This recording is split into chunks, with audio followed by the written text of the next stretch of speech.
Eu já vos tinha dito que o HTML sozinho constrói páginas de internet muito feias, de facto, sem grande aspecto visual. E neste vídeo eu vou aqui falar sobre os diversos elementos mais básicos que nós vemos muitas vezes ou utilizamos sistematicamente na construção de uma página de internet. Não vou referir ainda todos os elementos, alguns deles têm especificidades muito próprias, etc. Mas vamos falar aqui de uma forma geral e vou-vos mostrar aqui alguns exemplos. Bom, este foi o exemplo com que nós ficámos no final da lição anterior. E é este fecheiro index.html que estamos a falar. No entanto, eu já criei aqui um chamado elementos.html. Bom, eu não vou ainda mostrar o fecheiro, vou-vos mostrar qual é o conteúdo que ele tem. Então, para vermos esse conteúdo, eu vou aproveitar e vou alterar aqui este texto para elementos.html. E vocês vão olhar para aqui para um conjunto de informação. Este é o aspecto visual típico de uma página de HTML com os seus elementos naturais e com a formatação de texto, porque alguém escolheu este tipo de letra, com a formatação do texto que o browser automaticamente atribui à nossa página web. E olhem que entre diferentes browsers a diferença não é muito significativa. Poderá existir um bocadinho mais de espaço, um bocadinho menos de espaço, etc. Algo que eventualmente, quando virmos depois como utilizar CSS, vai servir para resolver esses problemas de auto-interpretação por parte dos browsers. Bom, vamos deixar esta linguagem mais técnica para a frente e vamos ver o que é que temos aqui. Temos aqui 6 títulos diferentes, 6 títulos com tamanhos de letra diferentes, vamos ver já como é que isso funciona no código. Temos aqui um parágrafo de HTML, já vimos. Temos aqui uma forma diferente, em vez de termos aqui 2 parágrafos, temos aqui uma quebra de linha, já iremos ver. Depois reparem nesta coisa fantástica, a possibilidade de nós termos na mesma frase diferentes formatos de letra, com negrito ou o bold, ou com o itálico, ou o inclinado, como lhe queiram chamar, e sublinhado. Existem depois aqui mais 2 ou 3 formatações, o rasurado, que é com traço a meio, etc. E agora reparem, vamos ver aqui como colocar um separador, e temos aqui esta linha horizontal. E vocês vão ver que é muito simples no HTML. Depois temos estas estruturas, que é uma lista desordenada. O que é que significa? Não tem uma ordem, não tem o primeiro, segundo, terceiro, quarto, não.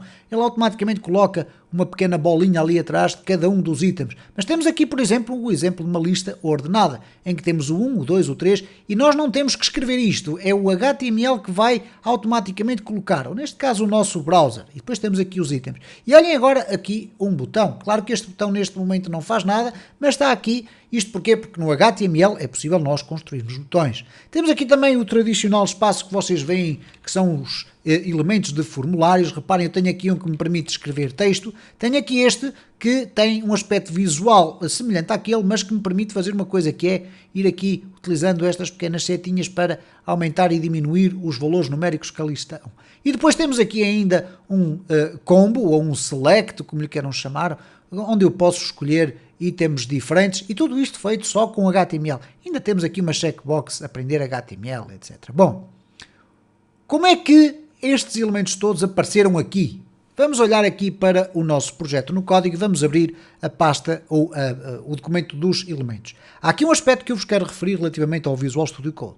Se eu fizer apenas um clique, reparem o que é que aconteceu. Este documento foi aberto, mas ficou lá em cima com o nome em itálico, isto é, com as letras inclinadas. O que é que isto significa? Que em determinadas circunstâncias o documento vai acabar por desaparecer dali porque já não está a ser consultado. Para vocês terem a ideia completa de que querem que aquele documento fique permanente aberto, vocês façam um duplo clique aqui. Duplo clique e o documento vai ficar aberto. Se vocês fizerem apenas um clique e ele ficar assim, também podem resolver esta situação fazendo um duplo clique por cima deste nome. Duplo clique e ele vai ficar com as letras sem serem em itálico e o documento já não vai fugir daqui. Vou puxar aqui o meu código ao cimo e vou-vos mostrar também aqui um aspecto do Visual Studio Code que pode ser muito útil em determinadas circunstâncias, que é este minimapa que aqui está. Reparem que neste minimapa nós estamos aqui a ver pequenas linhas coloridas, etc. Ora, isto não é nada mais, nada menos do que o meu documento miniaturizado, muito pequenininho, só para eu ver. E agora reparem, como eu tenho aqui este elemento a cinza, se eu agora circular, ele vai também circular com o meu código. É muito interessante porque eu posso a qualquer altura clicar aqui num espaço e saltar de imediato para o local da minha página que eu quero. Bom, vamos voltar lá ao cimo. Reparem, temos aqui aqueles 6 títulos. Estes 6 títulos que aqui estão são definidos desta forma. A expressão H1, que significa Header 1, é o título maior. E reparem que aqui nós não temos, obviamente, uma formatação do texto que nos mostre que o tamanho da letra é diferente, mas se nós colocarmos um elemento de HTML desta forma, vamos ter o texto escrito com um determinado tamanho de letra. E o mesmo acontece com qualquer um destes elementos. Atenção que não existe o H7, nem existe o H0. E, portanto, no HTML, por convenção, existem estes 6 títulos que já permitem ter uma dinâmica bastante diversificada no que diz respeito ao tamanho de letras. Depois, o parágrafo de HTML tradicional, nunca esquecendo esta ideia de que abre a tag do elemento, fecha a tag do elemento com a barra, ok? Tudo o que está no seu interior é escrito como se fosse um parágrafo de HTML. Temos aqui um outro parágrafo que é exatamente isto que aqui está. Esta é a primeira linha, esta é a segunda linha, mas reparem que tem aqui uma novidade. Porquê? Eu vou aqui puxar um bocadinho para este lado. Estamos a falar deste. Temos um parágrafo, começa aqui neste espaço e termina daquele lado. E reparem que quando nós clicamos aqui por cima do P, o próprio Visual Studio Code está-nos a indicar onde é que esta tag de HTML termina. Está a dizer que termina ali. O que é que aconteceu aqui de especial? É que eu escrevi uma frase e depois utilizei este elemento que aqui está, esta tag, que, contrariamente ao comum, não tem a barra. Bom, vamos verificar aqui uma coisa. Se eu colocar aqui uma barra, não existe aqui nenhum BR. O BR significa break, break significa quebra. Se eu agora aqui refrescar tudo isto, eu vou continuar a ter exatamente a mesma apresentação. Há uma certa elasticidade na forma como nós definimos alguns elementos da HTML e, por conseguinte, se nós tivermos isto escrito desta forma, ou até escrito desta forma, eventualmente vamos ter um resultado em tudo semelhante. Estão a ver? Refresquei e não houve qualquer espécie de problema. Bom, mas isto são particularidades. Se vocês escreverem assim, não há qualquer problema. O que aconteceu com este break é o seguinte: quando este parágrafo foi apresentado, assim que esta expressão BR aparece, faz com que a linha seguinte passe para a linha de baixo, que foi o que aconteceu aqui. Bom, temos aqui ainda um mais completo, ok? Temos aqui um parágrafo. Este texto tem, e agora reparem, eu abri aqui um B e depois fechei aqui o B e coloquei negrito. Ora, esta expressão negrito, uma vez que está no interior deste elemento definido pela expressão B, significa bold e vai então transformar este texto em texto mais carregado. É o habitual negrito que nós, ou o bold que nós definimos quando estamos a escrever, por exemplo, um documento no Word. O mesmo acontece para o itálico, só que neste caso, em vez de usarmos o B, colocamos o I. Abertura e fecho do I. E aqui o underline, que é por isso que se usa o U, que faz então o sublinhado, que é aquilo que nós temos aqui apresentado. Então reparem que com o HTML muito simples, nós já temos algumas possibilidades de formatar o nosso texto. Depois eu coloquei aqui simplesmente um parágrafo a dizer, olha, vamos agora apresentar um separador. E o separador é aqui o HR. A expressão HR significa Horizontal Rule. E o Horizontal Rule não é nada mais, nada menos que esta linha que é automaticamente criada pelo nosso browser. O nosso browser, ao ler o código da HTML, chegou aqui e disse, ok, temos aqui uma expressão HR, então é suposto eu desenhar no interior da página de internet uma linha horizontal que atravessa toda a sua largura. Depois temos aqui as tais listas desordenadas e listas ordenadas. Reparem o que é que aconteceu aqui. A lista desordenada começa aqui com este elemento que é Unordered List. Okay? Este elemento permite-me ser aberto aqui e fechado aqui em baixo, como podem já verificar, tem ali a barra, e dentro dele tem elementos do tipo LI, list. Ok? Então, os elementos LI também começam aqui e terminam daquele lado, permitem que depois todos os elementos que sejam colocados lá dentro sejam apresentados numa lista desordenada. Lista desordenada porquê? Porque se chama Unordered List, isto é, lista desordenada, e com esta escrita que aqui está, automaticamente o nosso browser vai colocar estas pequenas bolinhas que aqui estão. Okay? Então nós não temos que perceber como é que estas bolinhas aparecem, bastará que definamos, temos que definir, peço desculpa aqui pelo português, temos que definir apenas uma unordered list, colocar os elementos de lista lá dentro e apresentá-los. E reparem que, estando assim, ou estando aqui todas alinhadas, o que torna a leitura bastante mais difícil, vamos ter exatamente o mesmo tipo de apresentação, isto é, estes itens não vão aparecer todos na mesma linha. Porquê? Porque nós temos aqui a abertura e o fecho, de um novo elemento, depois logo a seguir a abertura e fecho de um novo elemento. Portanto, se eu agora voltar aqui ao meu documento e refrescar, nós vamos continuar a ter a mesma apresentação. E iremos ter sempre a mesma apresentação se eu também colocar aqui espaços. Ok? Não vamos acrescentar dentro da nossa lista itens com espaços, isto é, não vai haver aqui uma quebra entre os vários elementos. Reparem, a lista continua a ficar inteira.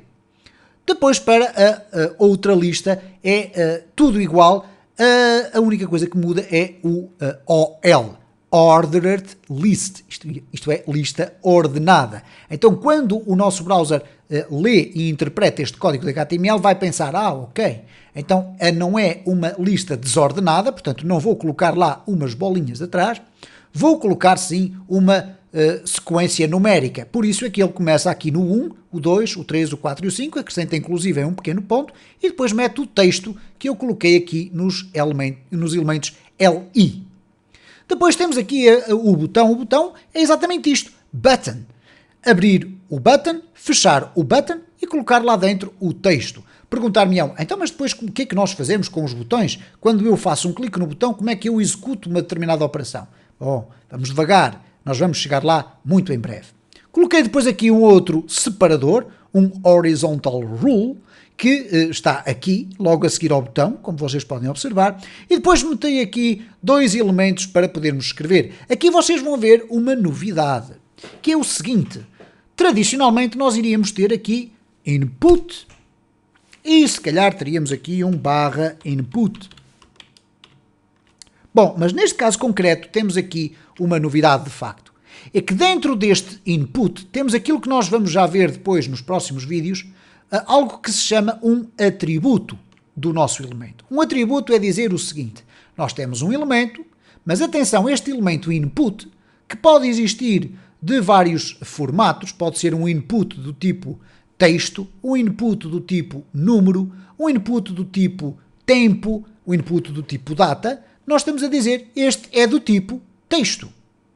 E pelo facto de ter aqui este atributo, que se escreve desta forma, type, e depois dizer que é igual a um determinado valor, o que aconteceu é que o HTML chegou aqui, ou melhor, o nosso browser chegou aqui a este HTML e disse, ok, já percebi, é suposto eu agora construir uma pequena caixa onde o utilizador da nossa página de internet pode introduzir texto.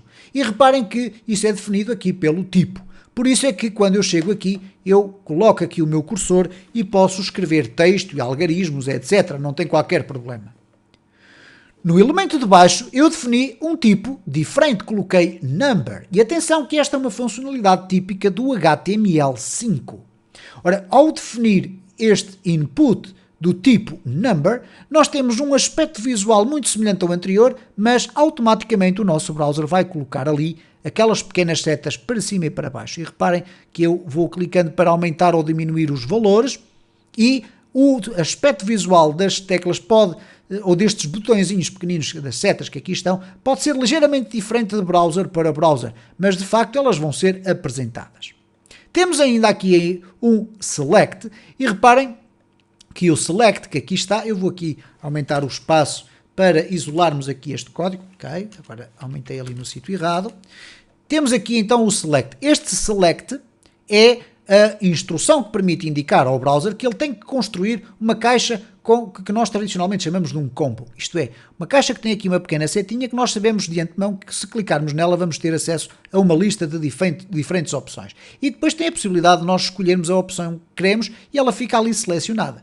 Okay? Ora, para construirmos este elemento, nós simplesmente tivemos que fazer isto. Isto é, colocamos Select e fechamos o Select. E dentro dele colocamos as opções.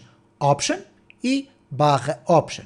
Todo o texto que eu colocar aqui vai ser o texto que vai ser colocado dentro da minha caixa. Perguntar-me-ão, bom, mas esta caixinha ficou muito estreita. Será que não dá para colocar uma caixa mais larga? Dá.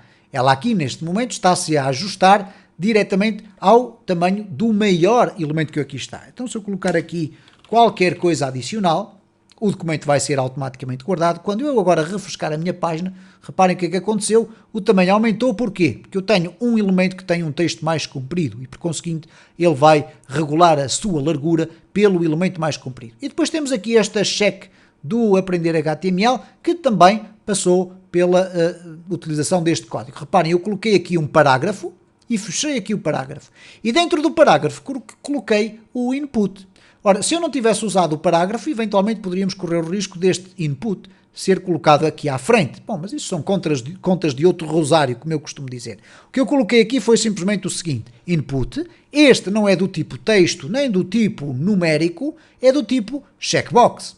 E automaticamente o sistema interpretou, ok, o que eu devo colocar aqui não é uma caixa para escrever texto, mas sim uma caixinha para eu poder colocar lá um sinal do visto ou não visto. Okay? Então depois coloquei aqui um pequeno espaço e coloquei aqui a expressão aprender HTML. Para quê? Para que existisse aqui este pequeno espaçamento entre os dois elementos. Mas agora reparem o seguinte, e para fechar este vídeo que já vai longo, se eu quiser acrescentar mais espaços aqui, vocês poderão pensar, bom, é muito fácil, bastará chegar aqui e aumentar o número de espaços e vamos ter o problema resolvido. Bom, de facto as coisas não funcionam dessa forma. Reparem que se eu agora refrescar aqui o meu código, nós vamos ter exatamente o mesmo tipo de apresentação. São pequenos detalhes que nós iremos aprender com o tempo, como é que nós conseguimos fazer isto, mas de outra forma, como é óbvio, nós iremos aprender com o tempo, à medida que formos explorando aqui, então, a nossa aprendizagem na construção de páginas de internet.